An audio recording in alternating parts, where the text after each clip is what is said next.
Hi mga kapamilya. Nanapod ko diri nag-arrange sa akong mga bulak. Nag-arrange na po ko sa akong mga bulak. May hapon sa inyong mga tanan. Labi na sa akong mga supporter na nag-arrange ko sa akong mga bulak. So, ano lagi nga tagad, ako na pong di-arrange ng akong mga bulak. Ayan siya. Hindi pa nga upuan kay para dili gani mo. Sana ako bato kay para dili gani siya gamot sa yuta manang akong gikuanan og bato. Ini akong gitrabaho karong adlaw.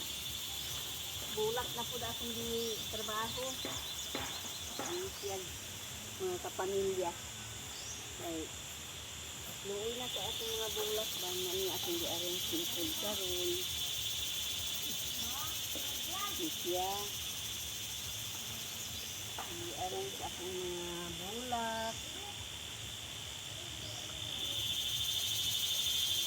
na po yung kuanan abuluhan sa kuan sa humay para mutambok naniwang naman sila kaya wala na ako na abuluhan ako na po yung abuluhan kuan sa humay ang kipas ko ihaw may ikan sa galingan dyan ang siya arrange na po ko sunod meron na po ko mag-arrange sa saan para na manambok din sila maayo namin kapamilya nahangla niya di lang kay mga tanong nato sa mga saging mga kamuting hindi nakod kay pangkuan sa pagbulak para malingaw po ang atong mata na tanaw na atay bulak.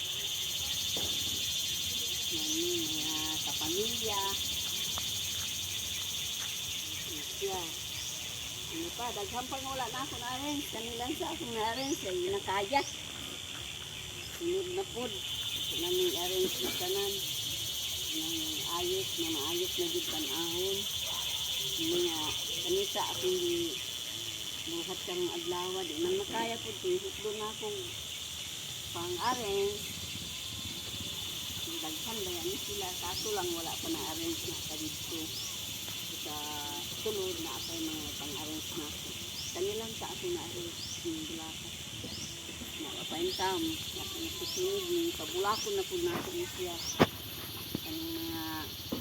kanyung lovebird kanyung mga bumbi kabulako na kumahin siya kanyung sa kuan man wild nga pala pangalan wild nga di kanyung salasang wala na mo itlay salasang kanyung food salasang mangyakon siya babay na mga kapamilya maayong hapon bugo, maayong hapon salamat sa suporta ninyong tanan. Bye bye.